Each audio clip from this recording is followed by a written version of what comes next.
Alright, hey guys, welcome back to Code Talks. Today we'll be continuing our How to Code in Java series, and today we're going to be going over arrays. So let's get started. So first, I just want to go through the declarations of arrays and just how arrays kind of work. So I just made this quick drawing over here in Paint. We all love Microsoft Paint. Um, so An array, if a variable is like a box, I'd like to say an array is like a box with partitions. And here's what I mean. Let's say I have the variable r, just called r. Sorry, I have the array called r. Let's say is represented by this maroon box. An array would have kind of partitions in this box. So let's say I had an array of the length 6.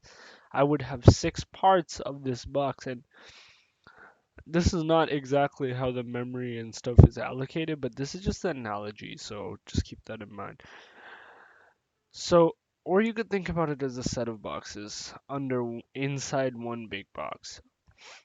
So, that's besides the point.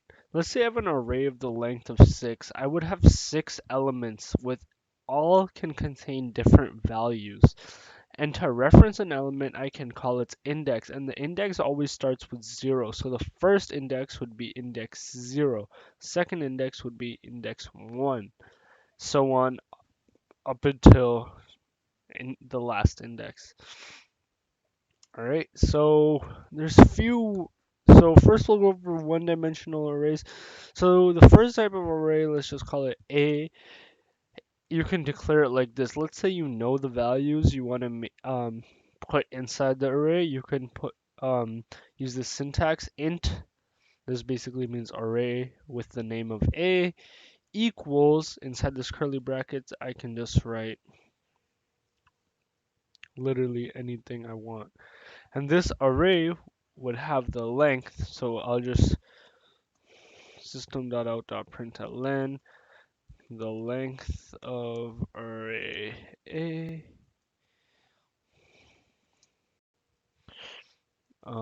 plus equals a dot length.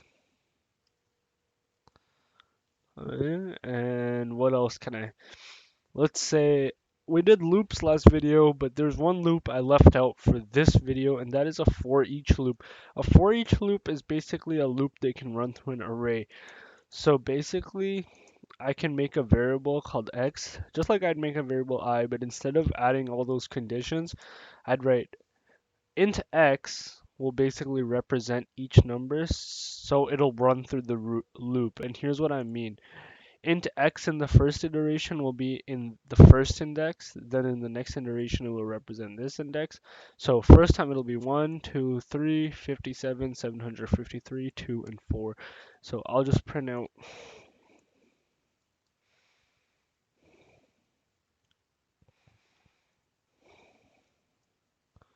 values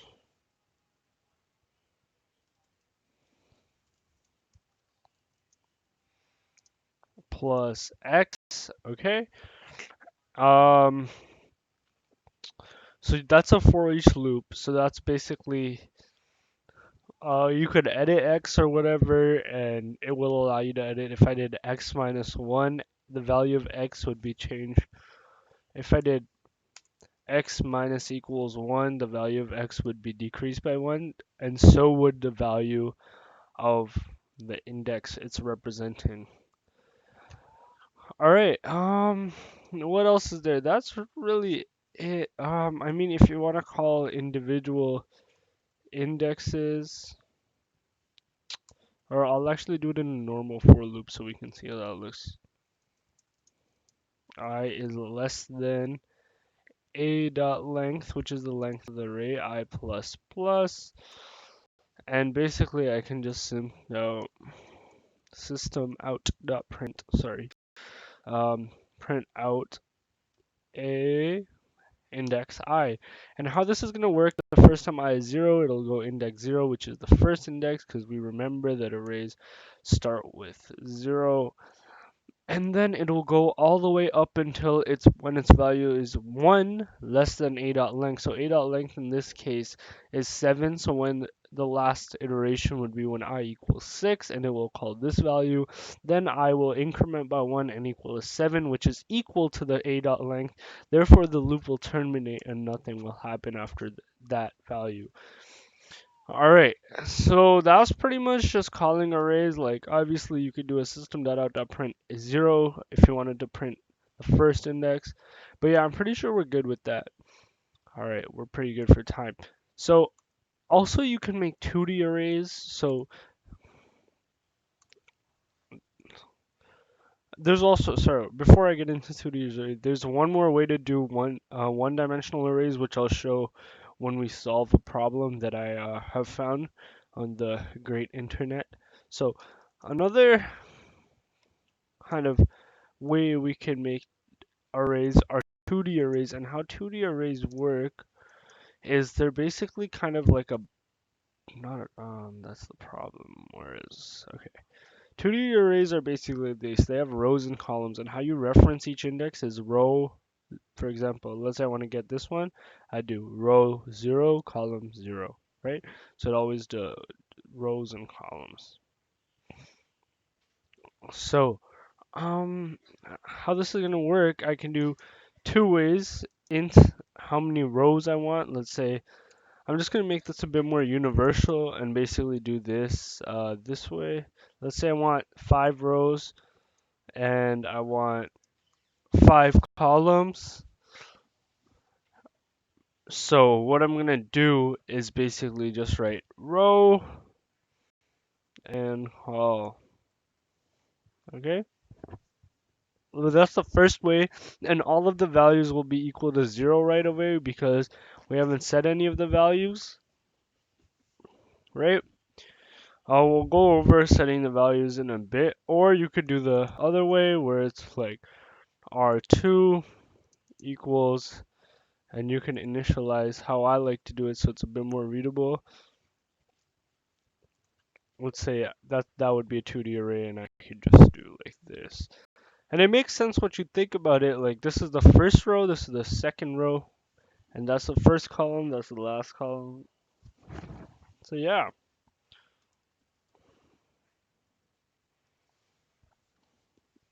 So I have 2 columns with 1, 2, 3, 4, 5 rows. So yeah.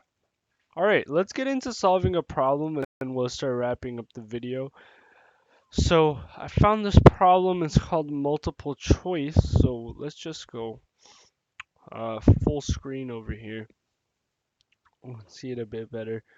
So your teacher likes to give you multiple choice tests. They're easy to mark and they could sorry, I was just drinking my water. So that's my water again. I'm sorry about that. Anyways, um so how this can work is we can basically get input into an array and then we basically output how many of the answers were correct. So that's my bot. That's not my bot. That's my machine learning model. All right. So we can basically make a array called students to represent the student answers, and we basically know the input. Hmm. What the? What the okay. Student answers equals new int, and we can declare how long we want it as the length. I'll just call it n right now. I want n indexes, but we don't know how many indexes there are, but we can get it as input from the question. So we're just going to do in, because my scanner's up here. You know the deal, we're always prepared. In dot next int, all right. And that will tell us how many, what is, no. Okay, and this I will call another array called core answers, which will represent the correct answers. So here's how I'm going to go about this. I'm going to basically make a for loop that loops. I'm going to make two for loops and fill the array with what do you call that? Inputs from the user. So stu_ants index I will equal to in.next int. All right, perfect. And then we just basically can copy this and then paste this, except the only difference is we want the correct answers. And then we can basically just compare all of the answers. So what we're going to do is do I is less than n again. A lot of for loops, but fine. And we can just say, we can basically also initialize a variable up here called int right answers. Obviously, you wouldn't name your. It's good to name your variable long, but like I'm just doing this so extra readability, so you guys really understand. So if core ants index I is equal to stu ants index I, so I'm basically comparing the same indexes, and if they are equal, I want to right answer plus plus. I want to increment it by one. And then at the end, I want a system dot out dot println right answer. And you'll see that this will work. Oh, we didn't even run any of these. Well, I guess we'll see what all of these do now. I apologize for that. Totally forgot to run. I usually run. Anyways, Um, so you'll see that the length of the array is 7, and then it prints out all the values for each loop. Then it prints um, the values again with just a normal for loop. But as you can see, print right answer, right answer. I am a little bit confused as though what is happened. Oh yeah, I have to give my inputs. So I'm gonna do 3 because I want the arrays to, because I'm gonna input 3 answers that the student gave and the corresponding right answer. So I'll do A. Mm, okay, simple stuff. This is not. This is supposed to be a char. I don't know why I set them to int because I'm inserting letter inputs, not integer inputs.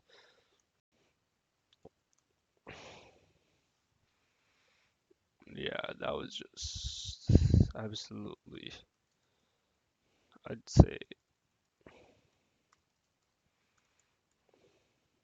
that was just very char at 0, and that's how you get character inputs for those who have forgotten. And just replace that with that. And we should be good to go now. Building. How are we for? Oh, we're pretty good for time. Okay, so 3 input. I understand. What is the problem? Do I understand what the problem is? Let's see if I understand what the problem is. Oh, okay. So the trailing white space thing, you might have seen me talk about in other videos. When you're getting like primitive type input, and then following that, you're getting a next line input, you're leaving some white space over here that the scanner doesn't pick up because you're getting integer input. So we're just gonna basically just do a quick in.next line to clean it up, and then it should work.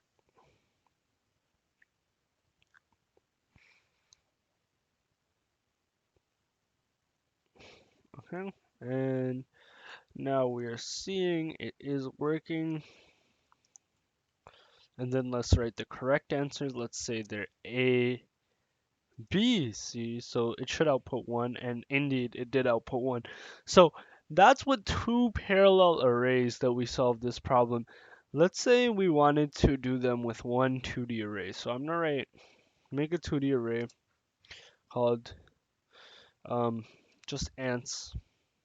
I'm thinking equals new new char array, and then I want it to be n, sorry, 2 rows and n columns, right? Because I want the student answers in the first column and the answers. And we can actually simplify this.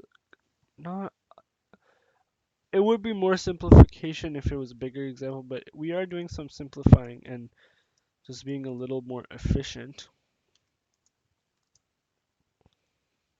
So here's basically what I'm doing. I'm basically gonna use I to run through the rows. So I will represent what row I'm running through, and J will represent what column I'm running through. So here's how this is gonna work. I'm gonna do ants I J equals in dot next line dot char at 0. All right. So how this is gonna work is a for loop inside a for loop. So what the plan is, I'm gonna be at I0, so row 0, so the first row. And then what is gonna happen once I'm in the first row is I'm gonna, for each kind of column, I'm gonna add an element. So I'm just gonna quickly go to my paint file. So let's say this didn't exist all the way over here. This didn't exist.